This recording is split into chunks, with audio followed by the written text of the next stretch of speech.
back to another episode of the Carter Cast. I'm your host, Carter Bond. On today's show, we have Zach Noble from Ball is Life. You can follow him on Twitter at Zach Noble. Great follow if you love the NBA. We preview the NBA playoffs, and we talk about the NBA play-in as well. It's a great episode. Hope you guys enjoy. Just to preface it real quick, we did have some technology issues, so there is a part where it does switch to Zoom audio at the end, so if the audio is a little difficult to hear, that's why. It was a nightmare with it all. I want to thank Zach again for sticking with it, and I apologize once again for you, the listeners out there. But it's a great episode. We'll have him back on again very soon later on in the NBA playoffs with Connor and I as well. And I hope you guys enjoy today's show. All right, we now welcome on Zach Noble. You can follow him on Twitter at Zach Noble. That's ZAKNOBLE. He's with Ball's Life. Zach, how you doing, man? Doing awesome. We got Zach with a K and Carter with a K. We're out here. We're a match made. But, man, I'm juiced up. I mean, I don't really care about my Timberwolves a whole lot right now. I'm still going to be all in on them. But I'm excited because it's an interesting playoff picture. It's not as predictable as years past, but I still think it's a bit predictable on one side of the bracket. But I'm always down to talk about it, and it should be a fun run. So real quick, let's talk about the play-in games tonight. We have the Timberwolves and the Lakers. Lakers are currently an 8.5-point favorite. The whole Rudy Gobert suspension and everything. You're a T-Wolves fan. How do you expect the T-Wolves to go into this game? You know, I mean, we were able to win that last game without Rudy or Jaden.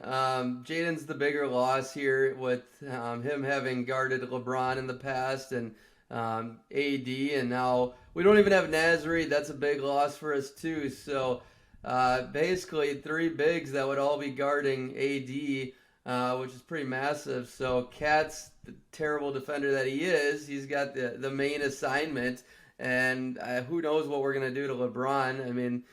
Hopefully, a bit of a double, but hopefully LeBron just stays on the perimeter and we can figure out a way. It's got to be a shootout for us to win, and we got to be on fire. We got to come out hot and aggressive, but just got to hope they're not hitting the three ball, and maybe we'll get lucky there. But I think there's a chance we can cover the spread. I mean, it's about as 50-50 as it gets for me. But I definitely think the Lakers win. I mean, I'm like 90% sure the Lakers will win this game. But hey, I'll be very happy, very surprised. What chances do you have that the Timberwolves are going to make the playoffs? I think we win the next game, regardless. I mean, Rudy will be back. Who knows when Naz will be back? If we make the playoffs, he should be back in time. But I'll give us a 50%, 60% chance that we win that second game. All depends on how the Thunder look, that next one. But the Thunder could even win this first game. So who knows who will play. But I think the Wolves should be favored regardless who's missing in that game. Because Cat and Ant are playing really good. They're going to be the two best players on the court. SGA, he'll be the best player. Sorry, I take that back. SGA would be the best player on the court, but we have the next two. So I think you got to favor it. And when it comes playoff time, it's all about who has the best player. And Thunder's defense isn't that great.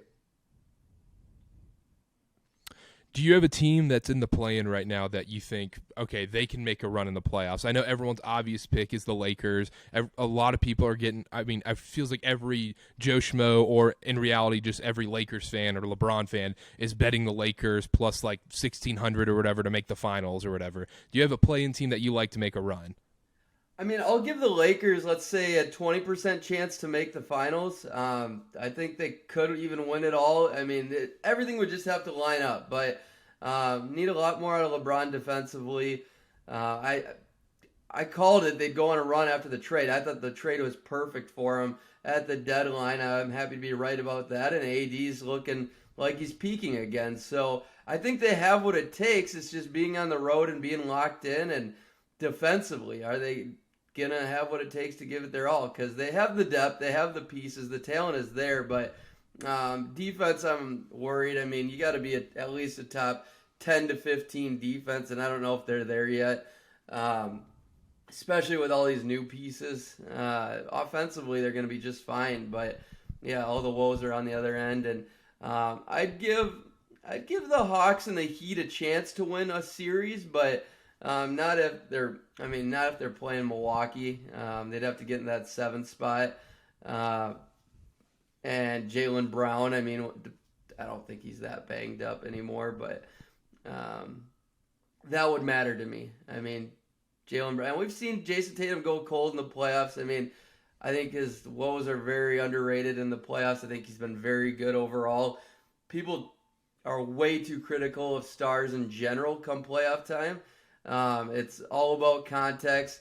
Every single player ever gets worse in the playoffs, so you got to lower your expectations overall and put it into the big picture. But yeah, those three teams are the only teams that could even win 2 games in that first round for sure. Wait, so you're saying Theo Pinson's triple-double wouldn't get triple-doubles in the playoffs? Yeah, he could. He honestly could, but they could still lose by 30. That team, who knows who's playing when, which night, and Dinwiddie's health concerns. If Pinson's playing 40 minutes, I'm not ruling out a Theo Pinson triple-double, but is it going to matter? Is Cam Thomas's 46 going to matter? Or are you going to lose by 30 again? Mike Muscala, though, yeah, 27 and 8. My boy leading to a win over a Hawks team who needed a win. Now that's not some empty stats right there. That's a real bar. The last day stats are historically hilarious. Oh, it's amazing. Fanaficio, Mamushek. Who the hell are these guys? No, I know these guys. They look like Twitter bot. You scroll down the names, you're like, these are just Twitter bot names. Like, these aren't even real or soccer players. No, it's amazing. I wish the last day would last about 5 to 10 games. It felt like it did. All right, let's talk about the playoffs. Let's start in the West right now. Let's do the Clippers and Suns series. FanDuel has the Phoenix Suns as a heavy favorite, minus 450 to win the series. Clippers plus 330 is the underdog.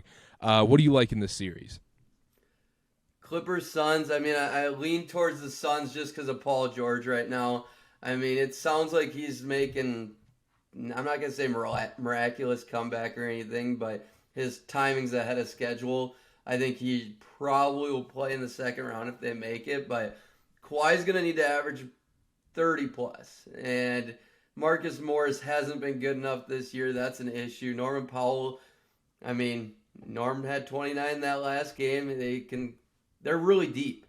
They're really deep. I believe that they have the talent to win yet. KD, hasn't been like, his numbers overall are amazing, okay? Don't get me wrong, since the trade, but he's just had so many inconsistent games thrown in there. Enough where could he throw 3 bad ones up? Yeah, I think he could. I think he could throw up a couple bad ones, and Chris Paul, injury away. Chris Paul is always on the table for being injured, so the Suns are never a lock, really, especially when they're playing a great team. And Russ right now, man, I don't know what the hell is going on. It's just like he flipped a switch and went back 5 years. And so, I don't think he's going to do this in the playoffs, how good he's been. I think he's definitely going to regress. But they have the talent. I'm going to go Suns in 5 at the moment. But after game 1, I could easily see it going 6 and then go 7. But I'm going to say Suns in 5 at the moment without Paul George. That's the issue, is the Paul George thing. But even if Paul George is in there, I don't know if necessarily I believe that the Clippers could even win this one. Doesn't it just feel like Kevin Durant's just going to turn it on once the ball tips off? Games actually matter. He's going to turn it on. It seems like he always does. He's the perfect guy. He slots in everywhere he goes immediately, no matter what his injuries are, no matter how he's been playing. He slots in perfectly no matter where he goes. And it seems like that's what's going to happen in this series. Yeah, he's the perfect fit, literally any team, anywhere. But at the same time, I'd put him in the top 5 to 7 guys that can be injury prone. And Booker's been really solid in his playoff history overall. It's just, is the Clippers going to be just lighting it up? I mean, they could. And from a 3-point standpoint, I mean, this game, like the Suns are a mid-range team. So that's where the margins there in the 3-point contest. I mean, they get out running like that. Defensively, they can be a top 5 to 7 team. The Clippers can be without Paul George. It's just what Marcus Morris is going to show up. I mean, the streaky Nick Batum, where's he at? But yeah, I definitely think the Suns are the favorite. It's more of like a 2-7 matchup right now, or a 3-6 than it is a 4-5. But not Paul George, Kawhi Leonard in the playoffs. I mean, that dude, he can be as good as anybody, anytime, anywhere. So I think he's saved more than just about anybody in the playoffs. Jimmy Butler, absolutely. Who saved it throughout the season. Yeah, 100%. Going back on this series from, talking about the betting side of it all, the series spread on the game is the series, but is Suns -1.5. It's juiced up to -170. Is that too much juice? But I kind of feel like 4-2 easily happens. 4-1, even 4-0 potentially. So you said it's just -170 for Suns to win outright? For the Suns to win, so as long as it doesn't go to Game 7 and Suns win 4-2, 4-1, 4-0. One of those. Oh, that is, I mean, that's a dunk. I like that line.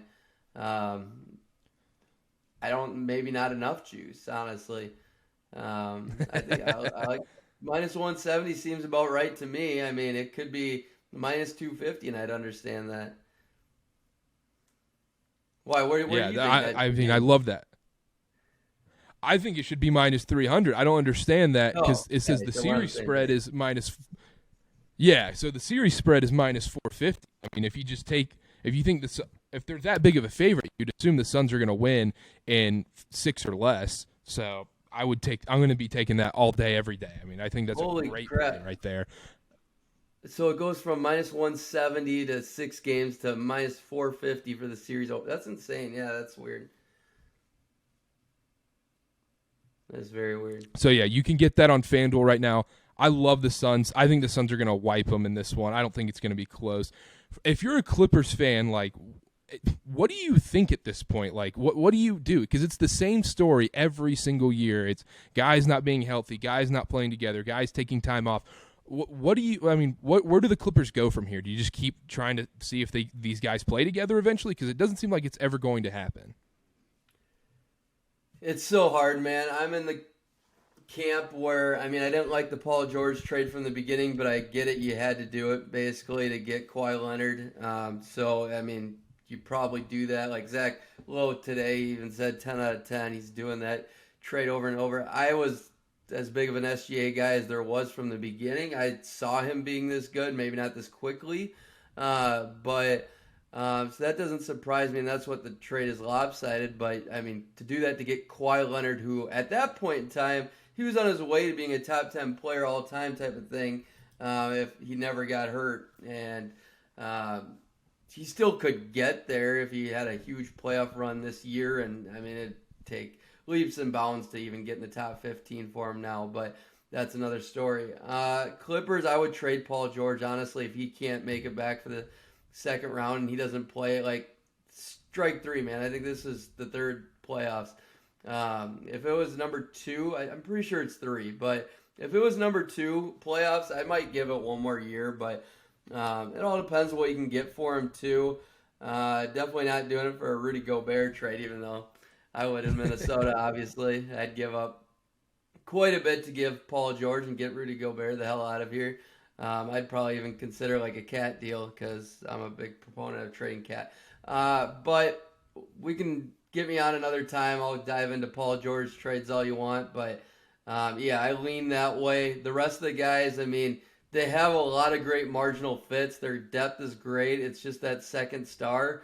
Some might argue Paul George is the guy to keep over Kawhi because Kawhi's been out just as much as Paul George. But the ceilings don't compare. I mean, Paul George could be a top 7 player at his best in the league. Kawhi's been basically number one for a season.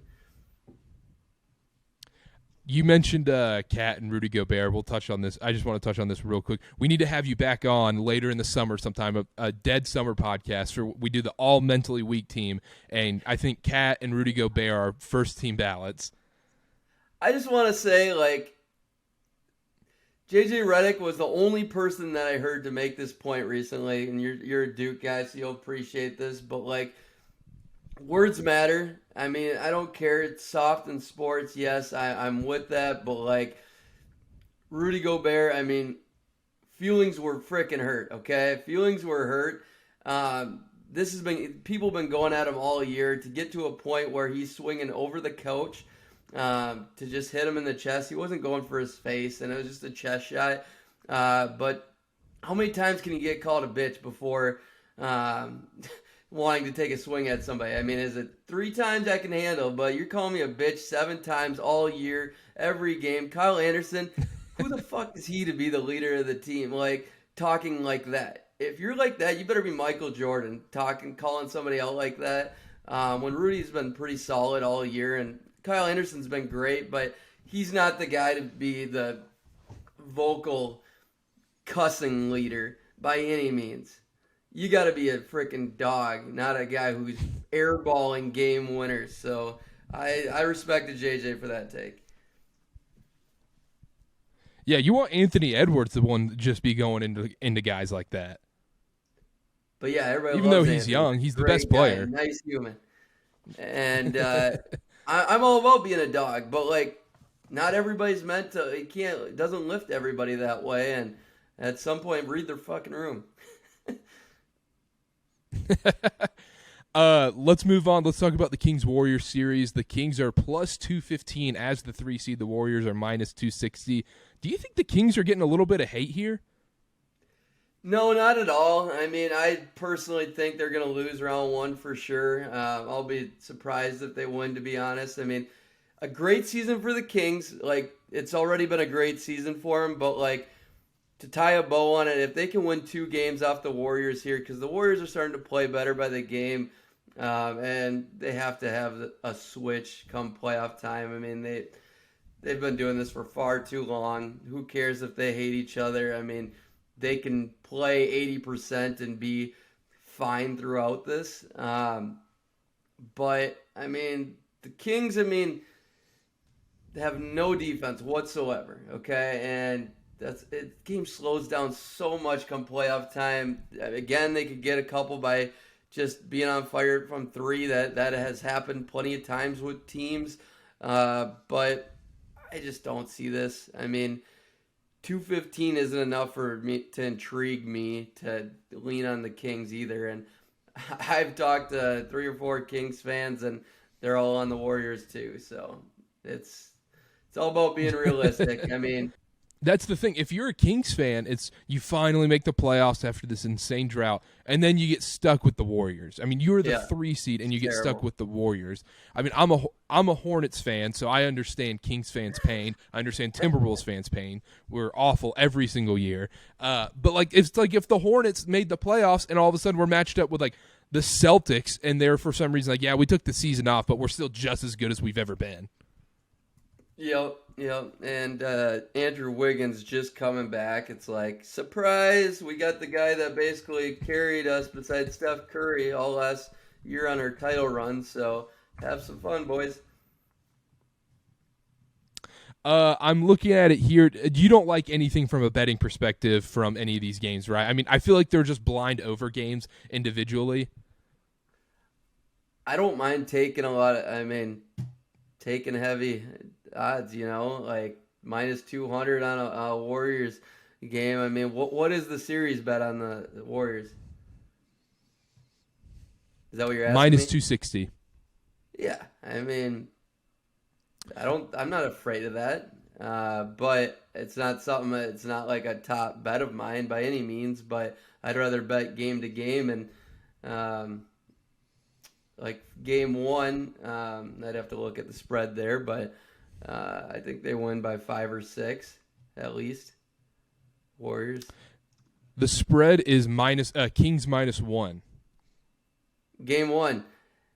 Okay, I always say game one is the game that doesn't matter compared to anything, but like I still just think the Warriors win that game. But game one is the least important game of basically every series unless you are the underdog. It can matter at times depending on how you play, but um, I think regardless, it's the least important game of the series for sure. Yeah, absolutely. That's why I kind of like the Kings in that one. They're going to come out fired. Those fans are going to be crazy. The Warriors understand game one's a feel out game. And also, it feels like Vegas is trapping people into taking Warriors +1. They're like, I get the Warriors as a dog when they're -260 to win this series. It's free money. I got to go back and look, but I think it's either the Warriors or the Bucks who are just known for losing game ones too. There's one of the teams that are just known for always losing game one.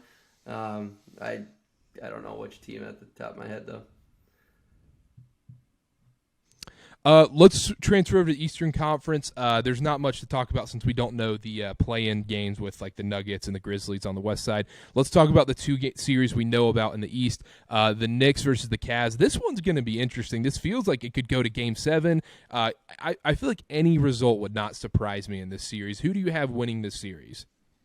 You said Knicks and Cavs. Mm-hmm.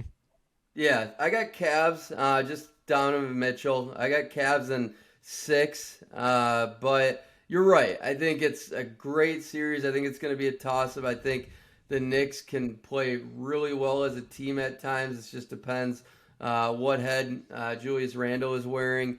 But with that said, I mean they got clutch players. They got camaraderie. They have coaching. Like they cross off all the boxes. It's just the talent levels. I think they're two of the more fun teams to watch because they do play together as a team more so than many other teams. Uh, but I like the Donovan Mitchell, Darius Garland combo. Jarrett Allen's back. I think he's almost 100% and playing really well, and he changes so much for these guys. And that's one thing that surprised me. How many people are on Evan Mobley for Defensive Player of the Year? It's like that one I'm not so sure about. I think they're just trying to anoint this guy too quickly. But at the same time, I mean, he just has been so rock. He's like Ben Simmons coming into the league. Okay, Ben Simmons was basically a Defensive Player of the Year candidate coming in, but it's like rookies are never that great. So you're trying to find the holes in his defense and whatnot. But he's just rock solid. He doesn't need to do a ton, but he can do so much and all the little things. And the difference between him and Jaren Jackson Jr. is Jaren's kind of an idiot. He falls all the freaking time. Like, that matters to me. Like, if you're in foul trouble all the time, how good of a defensive player can you actually be?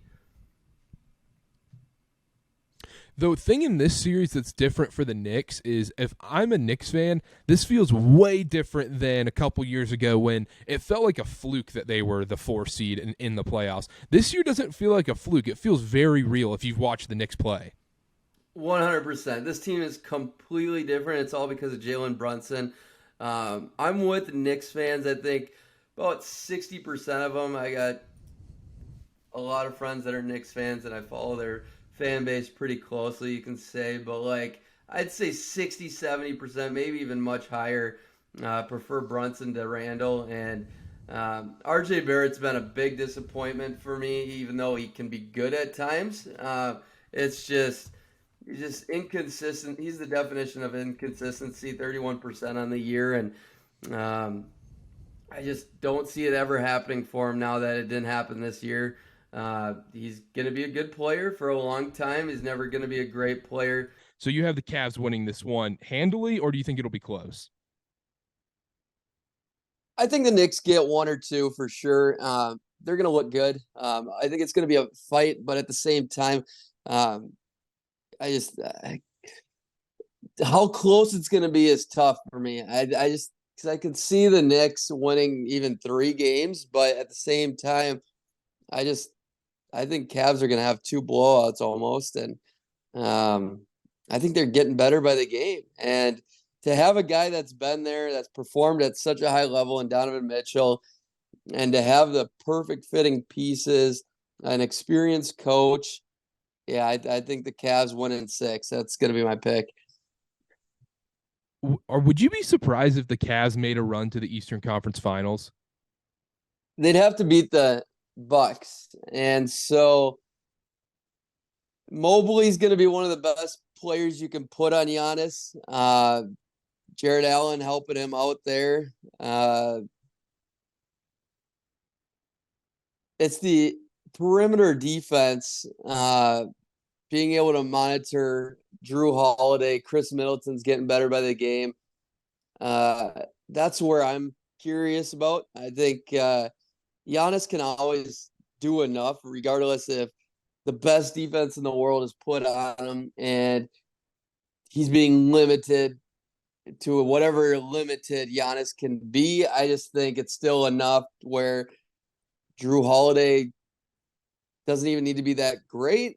But I think they're the one matchup that, I mean, that's set up for slowing Giannis down. I mean, compared to anybody else. I mean, depending on how ready Evan Mobley is for the playoffs in this stage, I like that matchup just as much as anybody out there. I mean, maybe like an Anthony Davis could be a little better. I don't know. Who can you think of that'd be better fitting to slow Giannis down? I don't know. In the Eastern Conference, maybe Grant Williams, everyone, the Giannis stopper. I mean, you throwing Jaylen Brown, Tatum, but like those two haven't done much on him. But yeah, I mean, they have plenty of bodies they can throw at Giannis. Yeah, it's the Bucks or the Cavs for sure. They have the firepower. It's just how good can they play on Giannis? I mean, that's what it's pretty simple math there. But like their bench just keeps getting better and better. They got perimeter defenders, so like I think Joe Ingles, Jay Crowder, and those guys can slow down freaking Mitchell and Garland better than Mobley and Allen on Giannis. Like, yeah, I'd have Bucks and 6 there for sure, maybe 5 when I have to make that pick. But yeah, that's a tough one. I just think Cavs don't really stand a chance, but at the same time, they have the talent. They have the talent. They just don't have the experience, in my opinion. And Yeah. they might be one perimeter defender away from getting it done this year. Yeah, it does feel like that a lot. I mean, I like how you mentioned that Mobley on Giannis. I think that might be the best matchup on Giannis in the Eastern Conference. I don't know who else it would necessarily be. Maybe Jaylen Brown, maybe Tatum if you had to. But I think if you're the Bucks, the number one team you'd want to avoid is the Cavs, though, on your way to the Eastern Conference Finals, besides the Celtics. Let's move on, though.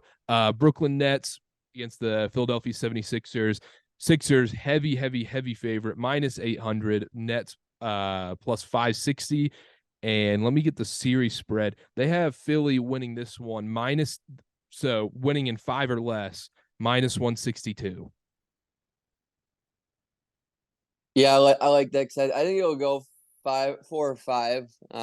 If the Sixers can't sweep these guys, that's not a good look. Uh, but if they can't win in 5, that's a terrible look, and you should not even consider them in the next round, no matter how good those next games are. It's just like they're a team that they can't afford to play all these minutes. They got to look sharp. They got to play hard. They got to show it, and they got to be able to get rest and be ready for that next round. I mean, it was set up perfectly for them because I think the Nets are maybe the 10th best team in the East, maybe 9 or 8. But I'd pick every other team in the East before the Nets, honestly. I think they're the worst team in this playoff picture at the moment, but who knows? I mean, Mikal Bridges is getting better by the day, and I just don't know how this would ever happen. Nick Claxton, I mean, maybe I'd go back looking at the numbers and has done some good work on Giannis, but I mean Giannis Embiid, but I don't see him getting more than one. I'm probably gonna pick Sixers and 4. Yeah, I'm Sixers 4 firmly. The thing is, the Nets just don't have the offensive firepower. Like, I could see them getting hot, like game one, like a classic DJ Augustine Orlando Magic game one kind of thing. But besides that, like, if you just look at it and you've watched these teams, there's just no way in a 7 game series the Nets can even come close. There's no chance with Embiid the way he's playing. Nick Yeah. Claxton's not going to have a shot on Embiid. And but yeah, I think you're right too. Is if this goes to 6 or 7, that's a really bad look for Philadelphia. People were penciling them in as, I mean, the number 2 behind Philadelphia. It's a top 3 group. It's the Bucks, the Celtics, and the Sixers, and they were in that group before the season started. Do you still see them in that top 3 right there, or do you think they're more closer to the Cavs? No, I think they're a legit contender. I really do. I think it's Bucks in tier 1, and then Celtics might be alone slightly in tier 2.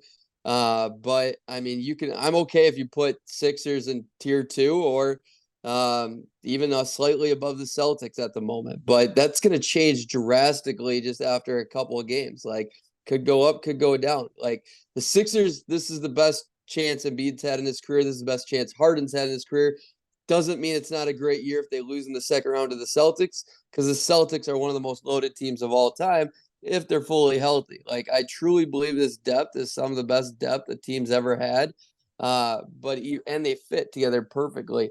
With that said, there was a note on Claxton's going to get owned. I mean, Cam Johnson's going to need to really participate to slow down Embiid, and the Sixers have been known all year being the comeback kids.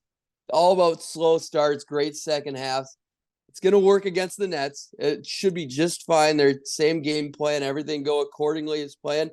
But that BS is out the window come second round and on. Like, you got to come out fast in those first 2 quarters or else they're done. I mean, I just don't see them being able to handle the mental fortitude it would take in the second half coming up against the Celtics, who have been pretty damn good in the playoffs over the past few years. The Bucks, great experience, and it's all about those first 2 quarters for the Sixers going forward here. I think you're 100% right on that. Like, I want to disagree on stuff. I want to argue a different point, but the Celtics depth, I think, does overcome whatever the 76ers can bring. You don't like it. I know I mentioned this before, but even the Bulls, they're kind of playing well right now. Do you think any of these play-in teams can upset Boston or Milwaukee? Barring an injury, no. Yeah. But I mean, the Bulls could get 1 or 2. I mean, the Hawks. I mean, I just such a big Quinn Snyder guy. As you can tell, I named my daughter Quinn, but no, I'm just kidding. That that factor. I mean, there hasn't been any improvements from Quinn yet, but like, I just believe in the guy so much. I just feel like something's got to happen sooner than later. There's like no way we don't see a little Quinn dust coming on here. He's got the pieces he needs. I'm still one of the bigger believers in the Hawks' talent and just depth overall, but even Hawks fans are just sick of mediocre basketball, but they won't look in the mirror at Trae Young, that sort of thing. But I want to see it work. I really do. It comes down to the ball movement for them, and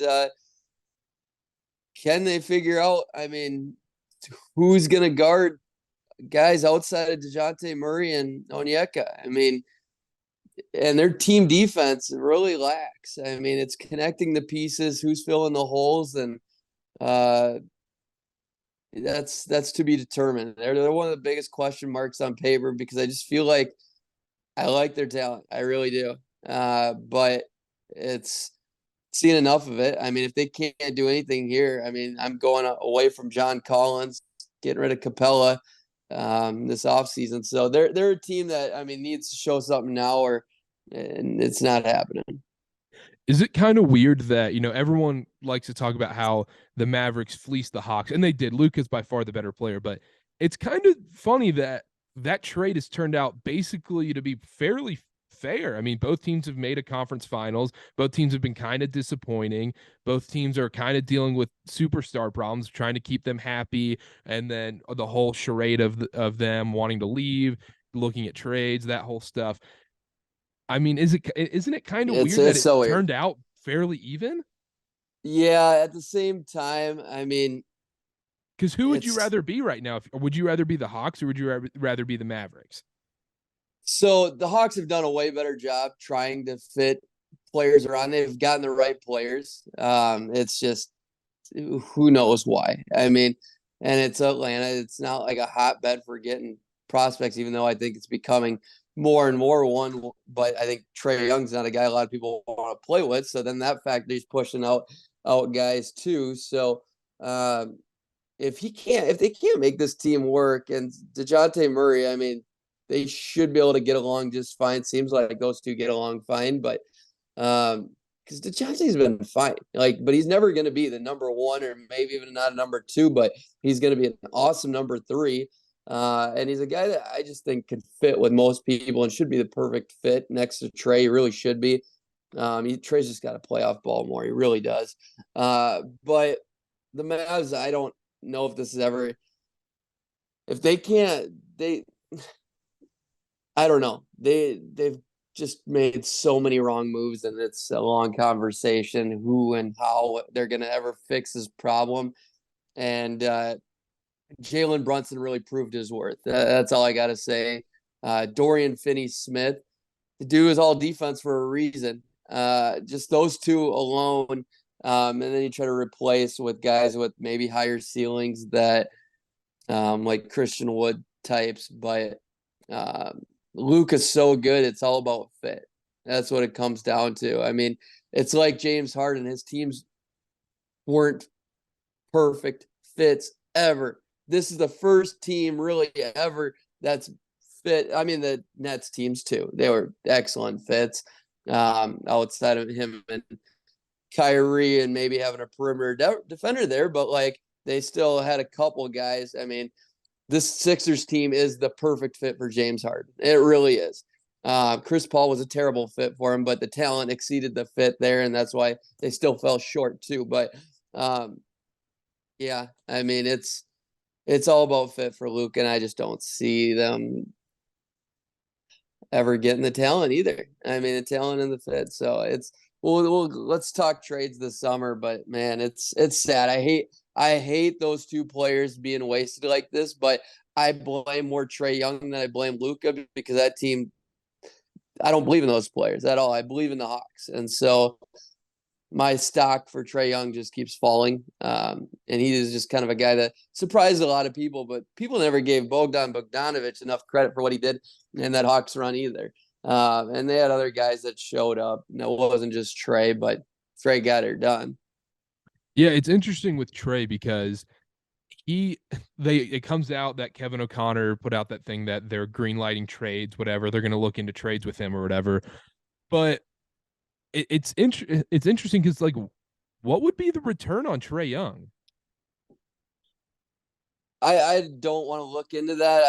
I wouldn't trade Trae Young unless the returns is amazing. And I think it could be. I think it could be, but I think it's a very small market for him, where the trade's going to be worth it because he's still phenomenal. I would tinker with the roster a little more because you do have pieces you can move to hopefully make it work. But yeah, I mean, if you can't find the pieces around Trae, which they're obviously proving that you can't make these other players better and elevate them. So then you do got to look at Trae. It's just like Minnesota and Cat. I mean, a very similar situation. But then you have great pieces. You do. You got guys with more upside, and if Trae's gone, those other pieces, like, because he's limiting the ceiling of like DeAndre Hunters, the Jalen Johnsons, a lot of these guys. But I mean, the only ceiling he's really elevating right now is maybe Onyeka, if that even. But I don't know. I would probably take even just a lesser deal, like getting Bradley Beal back, something like that. I mean, that would be a slam dunk for the Wizards all day. And I tried pairing those two together for a while, even though I like DeJounte Murray pairing better than Beal. Trae, but I think that's where you'd probably have to look. Maybe even like Miami. I mean, because that would be on one of Trae's lists. If you get Jimmy Butler back from, which would be a huge loss, because Trae's value is way higher than Jimmy's. It should be, just based on age. That's where you'd have to look. Other than that, I mean, it's like a cat. Like I'll take Trae Young in Minnesota. Give me Trae and Ant, even though that's not great. But I have Jaden McDaniels here. That's going to be freaking Scottie Pippen that can guard everybody else in the world. If his hand isn't 5 feet through the wall. But I can't. I mean, I just don't see too many other places. Like Cat and Conley go to the Hawks. I think they're much better. I really do. I just think those fits are way better for those guys. And I mean, Cat and Trae are very comparable talent wise, for when it comes down to being floor raisers. I mean, ceiling raisers, depending on the fits around them, matter tremendously. But like you put Onyeka Okongwu next to Cat, I think it's much different. It's a different look than Rudy. It really is. Kind of going back to the Mavs real quick, and then we'll talk about finals winners, and we'll get out of here. To the Mavs, it feels like they're putting themselves in a deeper hole. They're just paying credit cards off with other credit cards continuously because you have the Kristaps thing, then you go all in on the Kristaps thing, doesn't work out. You're like, okay, let's just do the Spencer Dinwiddie stuff, and then you do this other stuff with Kyrie, and you're depleting your depth continuously as you keep doing that.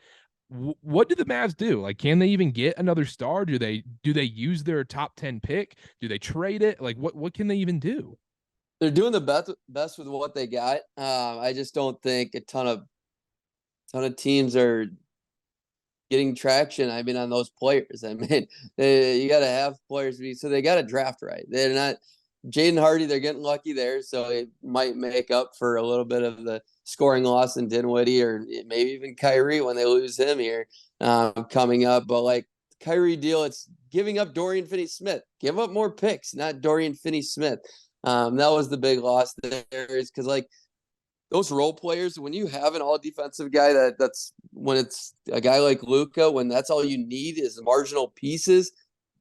Jalen Brunson isn't their fault. Jalen Brunson, I mean, I think they were offering the money. I would be shocked if they weren't. But I think Jalen Brunson wanted to go to New York legitimately. And so if that's the facts, I mean, Mavs can't do anything about that. A player's going to go where a player wants to go. Okay. So it's the Dorian Finney Smith deal and that Kyrie deal. It's probably still worth the effort because, I mean, the team wasn't good enough to win anyways. And Luka's already seen the conference finals. You're trying to go for the championship with this guy. He wants to win titles. And you got to. I mean, his window's right now. He's freaking polished as heck. So, I mean, you got to keep trying, but you got to be focused more on fit than the actual talent. And with Luka, I mean, there's very few players out there where it's just about fit versus talent. Other players, I mean, talent exceeds the fit, and you just get enough of them. Yeah, you can win. Like the Nets would have won if it wasn't for injuries. I mean, it doesn't matter. The talents were way too high to not bring in. Um, Kyrie Irving, man, he's a guy that just needs fit, and he doesn't have a KD to play defense for him too, or a Harden that can play point guard and let Kyrie do his thing and be like one of the smartest players of all time. That sort of thing. It's like Luka's not in that stage where he's going to play point guard yet. I mean, Luka's going to play Luka ball, and for those guys to just go back and forth all day, you need some defenders on that team, which they didn't have, nor do they have big time rebounders, energy guys either. So it's just a terrible, terrible roster. Let's talk about the NBA finals now, going back to the playoffs. Who do you like coming out of each conference? Bucks, Suns, Bucks. I mean, tier one of their own. I mean, Suns are in that tier three for me at the moment. I think they have the talent to be tier two, maybe even tier one. And they have the could be the best player in the league when he's playing up to it. It's Giannis for me right now. It's losing Mikal Bridges was huge for them. It's insane, like, from a defense perspective, but they still got guys that can play defense, and more and more Booker's becoming a better defender. KD's getting his defensive legs back. But I mean, when you got KD and Booker, those guys perform in the playoffs. They have. They also, I mean, are just bucket getters. I mean, at the end of the day, like they play off each other. They don't need a lot of usage. They don't need to hang on to the ball. The only other teams, I mean, I could see the Grizzlies, Nuggets making it out. Maybe even the Lakers. I'd give a percentage of the pie too. But as long as the Suns are healthy, the Warriors as well. But Suns are in tier one over there in the West for me. If I'm putting everybody at their ceiling, Warriors would be right below them because I haven't seen what Andrew Wiggins is with this discombobulated team really. Um, and so Warriors have always been a team that's all about chemistry, needing to fit where it doesn't matter what type. Like the Bucks can play some ugly basketball and dominate. Like that's what's amazing about the Bucks is like it doesn't need to look pretty. Um, same like same with there's very few teams out there that can. I mean, the Grizzlies, for instance, they can play some ugly basketball. Their just defense is really freaking good, and they're just energy. They grind. I mean, that's a different play. There's very few teams that when it comes playoff time where the Sixers they got their only chance to play is how they play about 30% of the time. That's why I don't like them because they very seldomly play team basketball and get rolling for 3 quarters at a time. It's usually about one or two tops where the ball movement's good and Embiid's not going to have to play hero ball. Um, but he's able to do that because Harden's able to put him in the spots and Harden's knocking down more shots. And you got PJ Tucker and Maxey. But uh, it's fickle there for sure. So yeah, Bucks, Suns are my finals.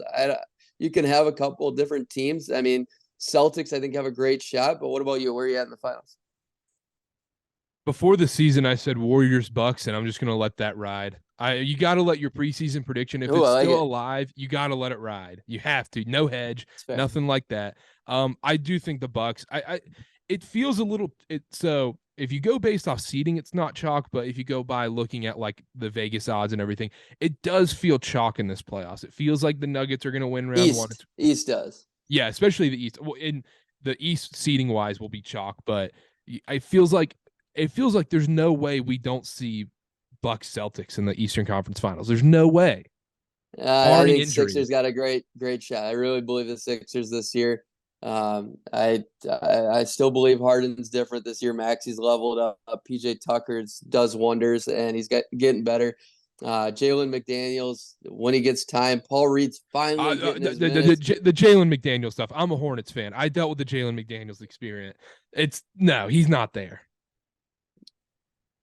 I think he matters when he's not needing to be a top If 5 to 6 guy. I think he does matter for if where he's an the 8-9 guy, you're right. You're right. You're dead on yeah there. But he is seven even he seven yeah even, but he when he has the ball in his hands, he makes some of the dumbest decisions on the right. basketball court I've ever seen. Well, that's outside of Harden. That team's really dumb overall. I mean, it's True. literally Harden and PJ Tucker.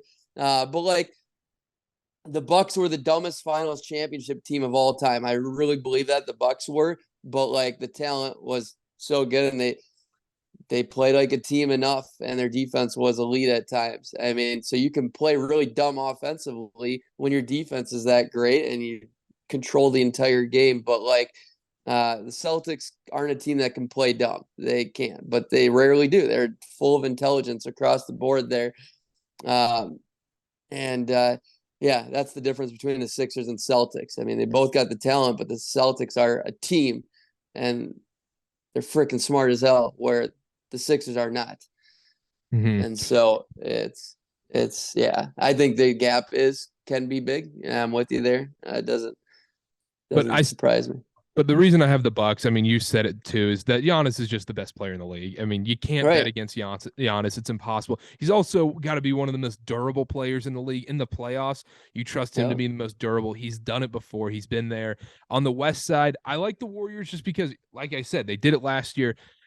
If I was going to redo my pick, I would probably say Phoenix. I mean, it's hard to bet against Kevin Durant and Devin Booker, their potential, but I don't believe in the Nuggets perimeter defense. I think they can get exposed. And also injuries with Jamal Murray and Michael Porter Jr., can they last throughout the playoffs?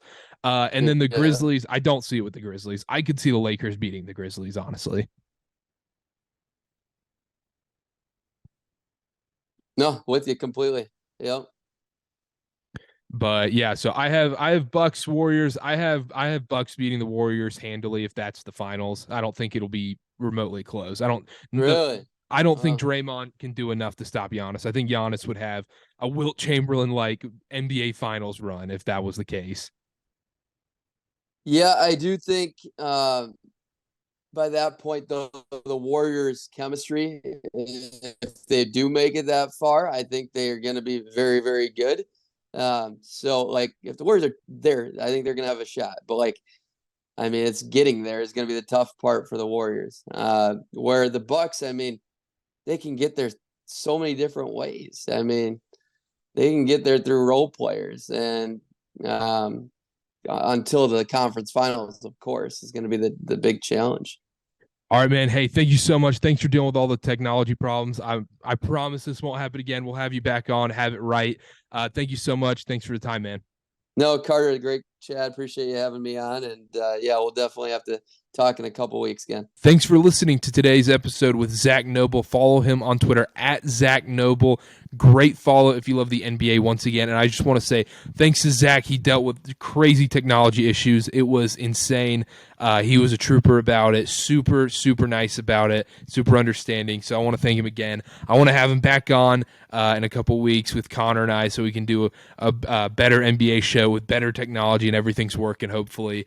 Cross our fingers for that one. But thanks for listening. I hope you guys enjoyed today's interview. Going forward, next week we have 2 episodes coming out. So a bonus episode with former U.S. men's national team player Kyle Beckerman. He was on the 2014 World Cup roster. He was also a Real Salt Lake superstar. He's a legend out here in Utah, and he also is the current head coach of the Utah Valley men's soccer team. So we'll talk about all that, get some great stories. That'll be out Monday, and then also later in the week, we're going to have Connor and I are going to do an NBA show, talk about what's going on in the NBA playoffs at the moment, and then right after that, in the following week, we have NFL draft time. We're going to do an NFL draft preview show, and then we're going to do an NFL draft recap show talking about it. We might even just do a live show, just record ourselves watching the draft, and it just be a bananas thing. I cannot wait for that. It's going to be awesome with the Panthers with the number 1 pick, 4 quarterbacks going in the top 10. It's going to be a phenomenal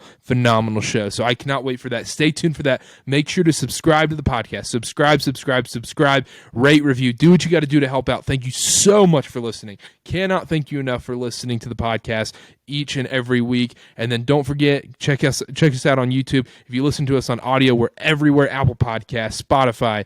We're on YouTube. We're on CarterCast.com even. We're everywhere. We're going to be on Amazon Podcasts here soon too. It's going to be awesome. So thank you so much for listening, and we'll see y'all next time.